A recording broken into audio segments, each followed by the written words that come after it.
Hello everyone. This is chapter 20 of the life and works of Rizal, entitled Ophthalmic Surgeon in Hong Kong, which happened from 1891 to 1892. This chapter will be reported by BUENAFLOR JEANNE and me, Pineda Jane Glydel. So this chapter has 10 subtopics and I will be discussing the first 5. A few weeks after the publication of the El Filibusterismo, Rizal left Europe for Hong Kong for these reasons. First, life was unbearable in Europe due to his political differences with Marcelo H. del Pilar and other Filipinos in Spain. Now, Marcelo H. del Pilar, as opposed to Rizal's firm belief in peaceful reform, opted for a more radical method, which was armed rebellion. And this conflict was not very good for all the compatriots there in Spain, so Rizal decided to leave, but made sure that Marcelo and him were still at peace with each other despite the differing beliefs. Next was to be near his idolized Philippines and family, because we all know that Jose Rizal was raised to be family-oriented. Now we go to Rizal's farewell to Europe. So Rizal left Ghent, which is a city in Belgium, for Paris on October 3, 1891, and he went there to bid his farewell to the Luna family and also some of his friends who were staying there. He then proceeded by train to Marseilles, and on October 18, he boarded the steamer Melbourne, which was bound for Hong Kong. In his travel, he brought with him a letter of recommendation by Juan Luna for Manuel Camus, a compatriot living in Singapore, along with 600 copies of the El Filibusterismo. Now, in that train ride, there were over 80 first-class passengers, mostly Europeans, including 2 Spaniards.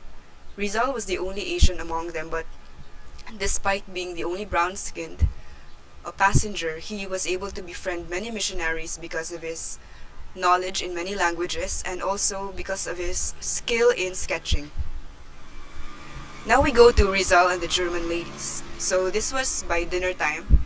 Rizal was eating alone at a table because, again, he was the only Asian.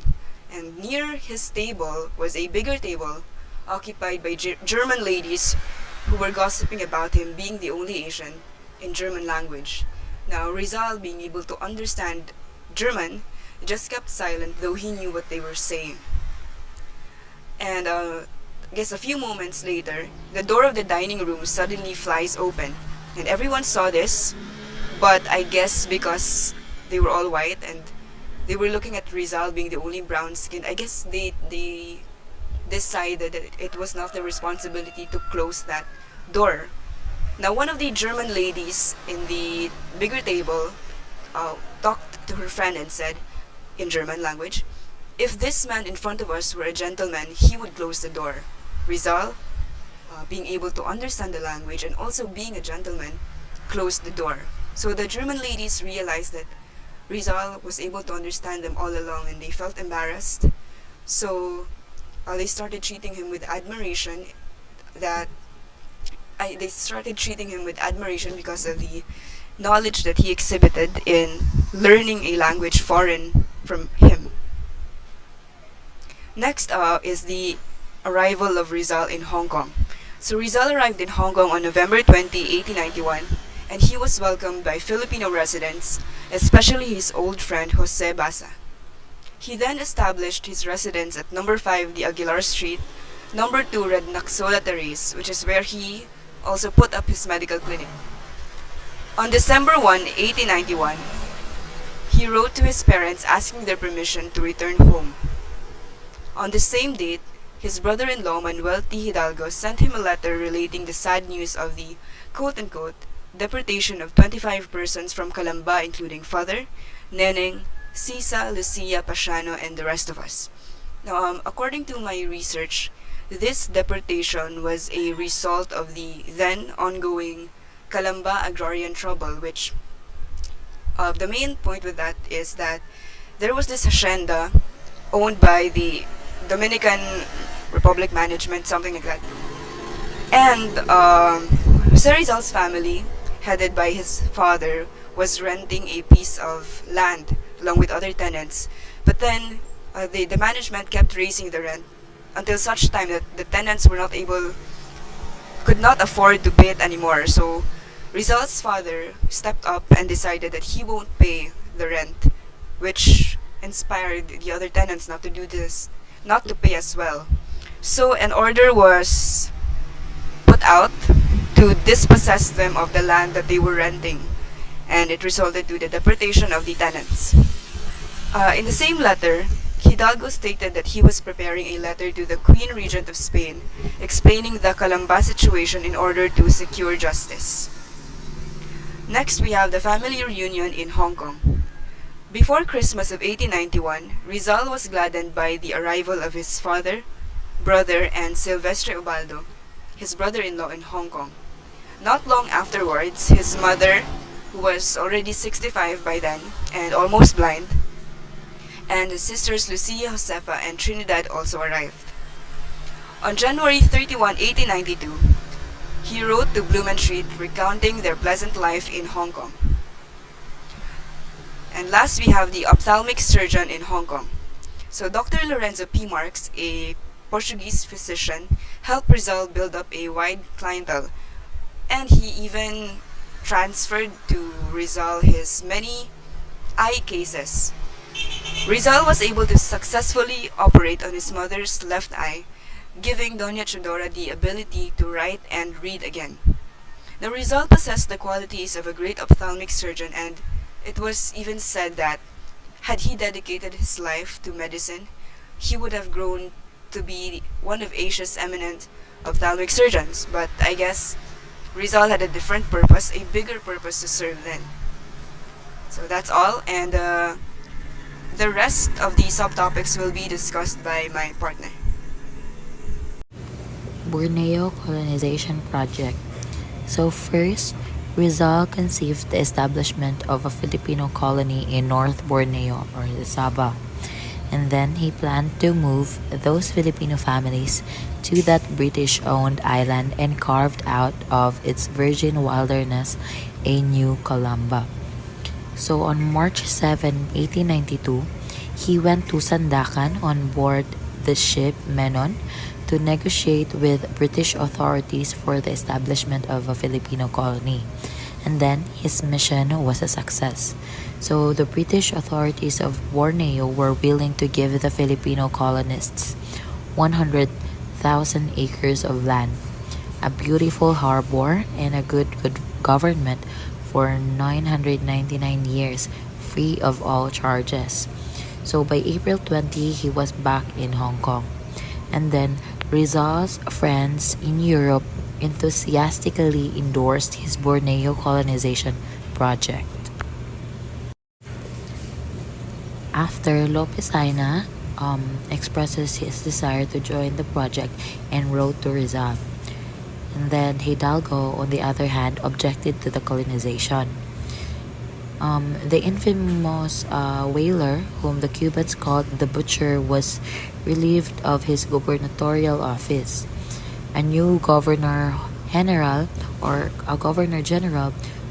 Eulogio Despojo, the Count of Caspe, announced to the Filipino people a fine program of government. And then Rizal sent him a letter of felicitation dated in December 23, 1891, and offering his cooperation, but instead the governor did not even acknowledge receipt of his letter. Next, Rizal wrote a second letter dated March 21, 1892, requesting the Governor General to permit the landless Filipino to establish themselves in Borneo.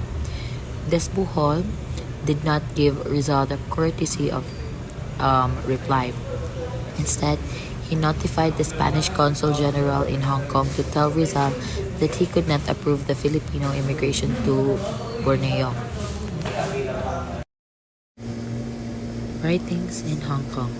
So in 1891, Rizal wrote Ang Mga Karapatan ng Tao, so the rights of men, and then he wrote A la Nación Española to the Spanish nation as an appeal to Spain to right the wrongdoing to the Calamba tenants. Another proclamation entitled Sa Mga Kababayan or To My Countrymen, explaining the Calamba agrarian situation. And then Rizal contributed articles to the British daily newspaper, the Hong Kong Telegraph, and the editor, Mr. Fraser Smith, was his friend. So on March 2, 1892, Rizal wrote Una Visita a la Victoria Gaon, or A Visit to Victoria Gaon, an account of his visit to the colonial prison in Hong Kong. And then Rizal wrote an article entitled Colonization do British North Borneo par de Familias de les Philippines, or the colonization of British North Borneo by families from the Philippines, to elucidate his Borneo colonization project. Then he elaborated on the same idea in another article in Spanish, Proyecto de Colonización del British North Borneo por los Filipinos, or the project of the colonization of the British North Borneo by the Filipinos. In June 1892, he wrote La Mano Roja, or The Red Hand, which denounces the frequent outbreaks of intentional fires in Manila. The Constitution of the Liga Filipina was printed in 1892. It was the most important writing made by Rizal during his Hong Kong sojourn. So, to deceive the Spanish authorities, the printed copies carries the false information that the printing was done by the London Printing Press, number 25, Kulog Street, London. And the idea of establishing the Liga Filipina was originally conceived by Jose Maria Mabasa, but it was Rizal who wrote its constitution and realized its establishment. Decision to return to Manila. So, in May 1892, Rizal made up his mind to return to Manila. So, the decision was spurred by the following. One is to confer with the Governor Despohol regarding his Borneo colonization project. Next is to establish the Liga Filipina in Manila. And the next is to prove that Eduardo Dilete was wrong in attacking him in Madrid, that Rizal, being comfortable and safe in Hong Kong, had abandoned the country's cause. Last Hong Kong letters. So in June 19, 1892, Rizal spent his 31st birthday in Hong Kong. And then in June 20, 1892, he had a premonition of his death, and he wrote 2 letters which he sealed, inscribed in each envelope, to be opened after my death, and gave them to his friend Dr. Marquez for safekeeping. So the letters was the first letter was addressed to my parents, brethren, and friends, and the second letter was addressed to the Filipinos. So in June 21, 1892, he penned another letter in Hong Kong for General Despohol, and in that letter he informed the Governor General of his coming to Manila and placed himself under the protection of the Spanish government. And then that same day, Rizal and his sister Lucia has left Hong Kong for Manila. They carried a special passport or safe conduct issued by the Spanish Consul General in Hong Kong. Rizal falls into the Spanish trap. So the Spanish Consul General sent a cablegram to Governor Despohol that the victim is in the trap. So on the same day, June 21, 1892, a secret case was filed in Manila against Rizal and his followers for anti-religious and anti-patriotic agitation. So Despohol ordered his secretary, Luis de la Torre, to find out if Rizal was a naturalized German citizen so that he might take proper action against one who had the protection of a strong nation. Meanwhile, Rizal and his sister were peacefully crossing the Chinese Sea, fully unaware of the Spanish duplicity. That is all for chapter 20. Thank you and have a good day.